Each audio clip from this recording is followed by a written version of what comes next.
आज के दिन 10 महाविद्याओं में से एक अंतिम महाविद्या माता कमला की कथा महिमा को सुनने तथा पढ़ने से भक्तों को उनका दिव्य आशीर्वाद प्राप्त होता है।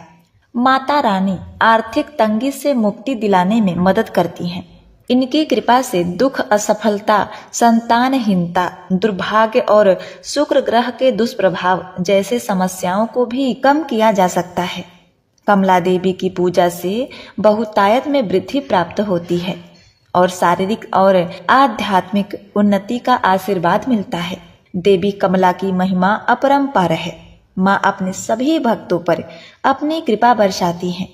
तो आप सभी भक्तगण इस कथा को बड़े ही प्रसन्नचित्त होकर सुने। साथ ही चैनल को सब्सक्राइब, वीडियो को लाइक करके कमेंट में जय माता दी अवश्य ही लिख दीजिएगा। प्रिय भक्तों, माँ कमला 10 महाविद्याओं में से 10वीं महाविद्या है। शास्त्रों ने महाविद्या कमला को श्री हरि विष्णु की साथी बताया है। ऐसा माना जाता है कि देवी कमला भगवान विष्णु की सबसे बड़ी ताकत है। माँ कमला का रूप देवी लक्ष्मी के समान मन को शांति देने वाला है। कमला का अर्थ है कमल के पुष्प से। माँ सती का यह रूप कमल के आसन पर विराजमान है। साथ ही माता रानी जिस सरोवर में हैं वहां भी चारों ओर कमल के पुष्प हैं। माता रानी ने हाथों में भी कमल के पुष्प ही पकड़े हुए हैं, जिस कारण उनका नाम कमला देवी पड़ा है। माता कमला का स्वरूप मन को मोहने वाला व शांति प्रदान करने वाला है। माता का वर्ण सुनहरे रंग का है, जिसमें तेज निकल रहा होता है। उन्होंने लाल रंग के वस्त्र पहने हुए हैं और कई तरह के सोने के आभूषणों से सुसज्जित हैं। माता ने मुकुट पहना हुआ है तथा उनके केस खुले हुए हैं। भगवान शिव की भांति इनके भी 3 नेत्र हैं तथा वे एक सरोवर में कमल के पुष्प पर विराजमान हैं। माता रानी के दोनों ओर 4 हाथी हैं जो जल से उनका अभिषेक कर रहे होते हैं। माता रानी का यह रूप अपने भक्तों पर सदैव कृपा करने वाला और उनकी सभी मनोकामनाओं को पूर्ण करने वाला माना जाता है। प्रिय भक्तों, माता लक्ष्मी की साधना करने से जो लाभ भक्तों को मिलता है, वही लाभ माता कमला की पूजा करने से भी मिलता है, क्योंकि देवी कमला को माँ लक्ष्मी का ही रूप माना जाता है। इसीलिए जो भी भक्तगण माता कमला की इस रूप की पूजा करते हैं, उनके परिवार की आर्थिक स्थिति बहुत ही अच्छी रहती है तथा उनके घर सदैव अन्न धन के भंडार भरते हैं।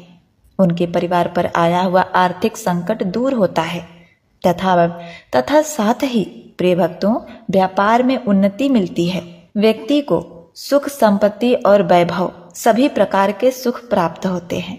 कमला देवी महाविद्या की पूजा मुख्य रूप से गुप्त नवरात्रि में की जाती है। गुप्त नवरात्रों में माता रानी की 10 महाविद्याओं की ही पूजा की जाती है, जिसमें अंतिम दिन 10वें दिन माता कमला की पूजा करना विशेष फलदायी होता है।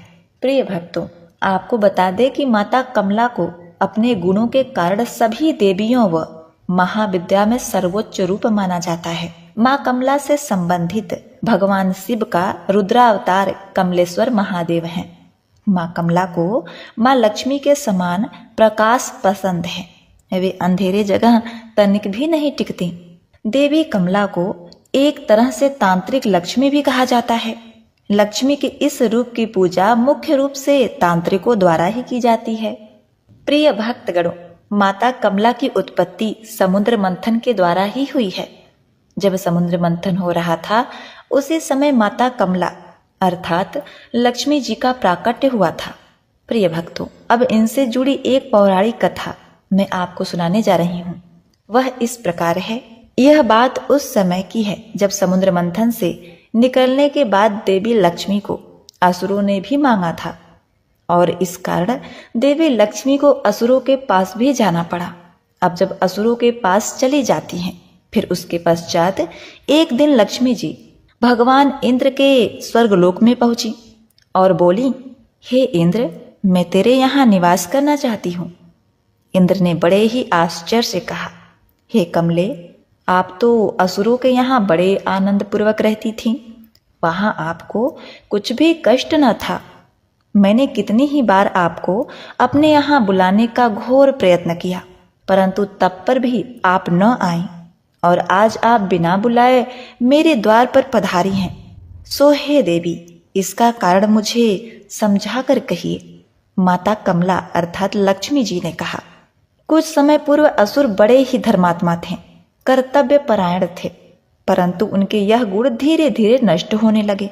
मैंने कितनी ही बार आपको अपने यहाँ बुलाने का घोर प्रयत्न किया, तथा हे इंद्र, प्रेम के स्थान पर ईर्ष्या, द्वेष और क्रोध, कलह का उनके घर में निवास रहने लगा। अधर्म, दुर्गुण और व्यसनों की वृद्धि होने लगी। तब मैंने सोचा कि अब मेरा निर्वाह इन लोगों के बीच। देवराज इंद्र ने पूछा, हे भगवती, कौन कौन से दोष हैं जिसके कारण आपने असुरों को छोड़ दिया? उन दोषों को विस्तार पूर्वक मुझसे कहने की कृपा कीजिए, जिससे मैं भी सावधान रहूं।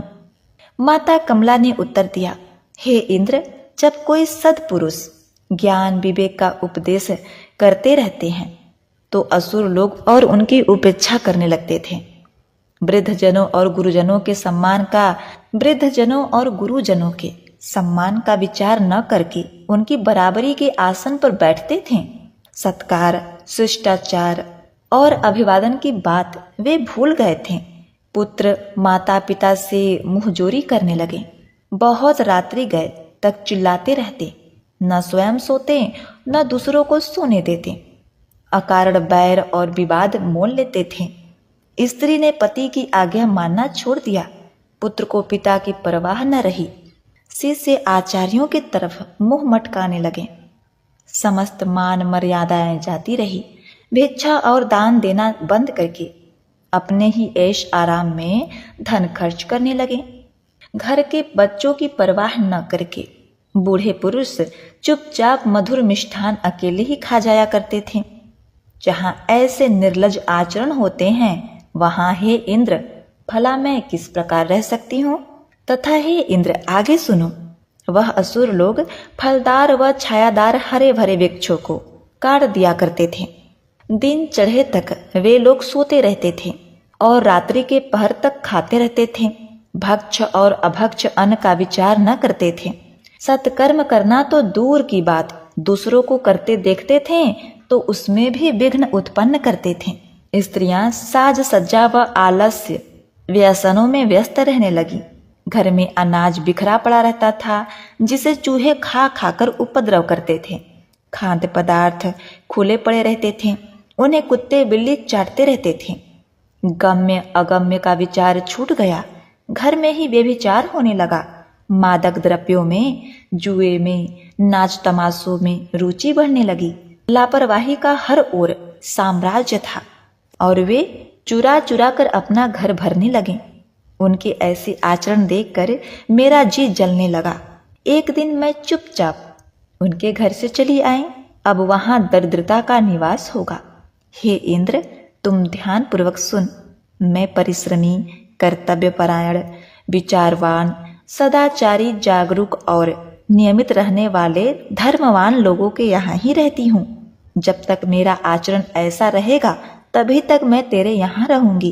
प्रिय भक्तगणों, माता कमला के इन वचनों को सुनकर इंद्र जी ने उनका अभिवादन किया और कहा, हे कमले, आप मेरे यहाँ सुखपूर्वक रहिए। मैं ऐसा कोई अधर्म आचरण नहीं करूंगा जिससे रुष्ट होकर आपको मेरे यहाँ से जाना पड़े।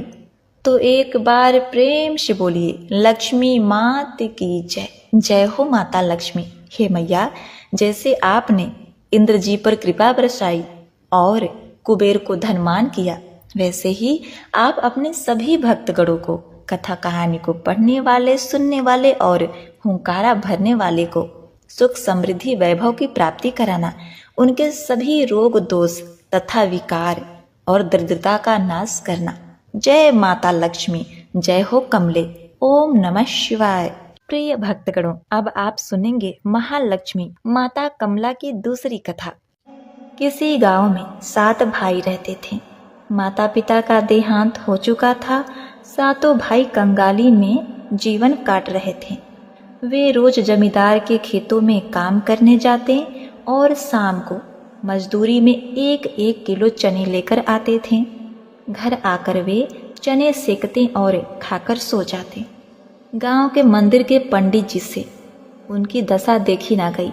उन्होंने एक दिन बड़े भाई से कहा, तुम्हारा विवाह हो चुका है, बहू का गौना क्यों नहीं करा लेते? भाई ने कहा, पंडित जी, खुद के खाने की तो ठिकान नहीं है, उसे कहाँ से खिलाएंगे? पंडित जी ने कहा, बेटा, स्त्री के हाथ में पुरुष का भाग्य होता है, क्या पता उसके पैर पड़ते ही तुम्हारे दिन फिर जाए। पंडित जी की बात पर सातों भाइयों ने विचार विमर्श किया और दूसरे दिन बड़ा भाई अपनी पत्नी को लेकर आया। पत्नी को कोठरी में छोड़कर जमींदार के यहाँ काम करने चला गया। नई नवेली पत्नी ने घर की दशा देखी। चारपाई टूटा था, घर की गृहस्थी बिगड़ी थी, घर के चूल्हे टूटे फूटे थे, पूरा घर गंदा था। अब क्या था, नई नवेली बहू को घर में देखकर पड़ोसन को दया आ गई। पड़ोसन उसे अपने यहाँ ले गई, प्रेम से भोजन कराया और भाइयों के जीवन का सारा हाल सुनाया। वह माता लक्ष्मी की परम भक्त थी। वह माता लक्ष्मी का नाम लेकर झाड़ू उठाती है और पूरा घर साफ सुथरा कर देती है। चारपाई जो टूटा था उसको सही करती है। चूल्हा जो फूटा था उसमें मिट्टी लगाती है। पूरे घर को साफ करती है और झाड़ू को आदर पूर्वक एक स्वच्छ स्थान पर रख देती है। शाम को सब भाई चने लेकर लौटे तो बहू सब चने लेकर पड़ोसन के घर चली गई। वह आधे चने बेचकर उसने तेल, मसाले और गुड़ ले लिया। वहीं चक्की में चने पीस लिए और घंटे भर में रोटी, चने की दाल और गुड़ की पत्तल सातों भाइयों के सामने परोस दी। भाइयों की आंखें फटी की फटी रह गईं। ऐसा भोजन अपने घर में उन्होंने कभी नहीं किया था। दूसरे दिन भाई काम पर चले गए तो उस नई बहू ने सबको रात की बची 1-1 रोटी नाश्ते में परोसी। जीवन में वे पहली बार नाश्ता करके घर से निकले। फिर उस बहू ने नहा धोकर मार्गशीर्ष माह में माता लक्ष्मी का पूजन किया और उन्हें विधि पूर्वक भोग लगाकर अपने घर के सुख समृद्धि के लिए कामना की। दूसरे दिन सातों भाइयों को पहली बार जल्दी घर पहुंचने की उमंग उठी। जल्दी जल्दी काम निपटाकर वे चने लेकर घर पहुँचे और फिर स्वादिष्ट भोजन पाया। आज बहू ने अनाज रखने के लिए कई कोठे भी बना दिए थे और उस बहू ने सभी भाइयों से कहा कि रोज मजदूरी में अनाज बदल बदल कर लाए। देखते ही देखते माता लक्ष्मी की कृपा से घर हर तरह के अनाज से भर गया। अब अतिरिक्त अनाज बेचकर वह बर्तन और बारी बारी से सबके लिए नए कपड़े भी लाए गए। 2 महीने के अंदर सारे घर की दशा बदल गई। एक दिन वही पंडित जी जिन्होंने गौने का सुझाव दिया था उस घर के सामने से निकले तो भाइयों ने उनका आशीर्वाद लिया। पंडित जी ने मुस्कुराकर कहा, क्यों पुत्रो, कहा था ना मैंने, स्त्री ही घर का भाग्य बदल सकती है, क्योंकि वही घर की लक्ष्मी होती है। घरनी घर बिन भूत का डेरा, बिना घरनी बिना स्त्री के घर भूत का डेरा होता है। जहाँ स्त्री माँ लक्ष्मी की पूजा करती है, माँ लक्ष्मी की भक्ति होती है, वहाँ माता लक्ष्मी सदैव निवास करती हैं। उसके घर को छोड़कर कभी भी नहीं जाती। सभी भाइयों ने हाथ जोड़ लिए और कहा, आपने और इस लक्ष्मी बहू ने हमारा जीवन बदल दिया। जय हो माता लक्ष्मी। ओम नमः शिवाय। हे माता लक्ष्मी, जिस प्रकार आपने इतनी गुणवान लक्ष्मी रूपा बहू उन सातों भाइयों के घर में दिया, उसी प्रकार सभी के घरों में लक्ष्मी रूपा बहू को देना। ओम नमः शिवाय।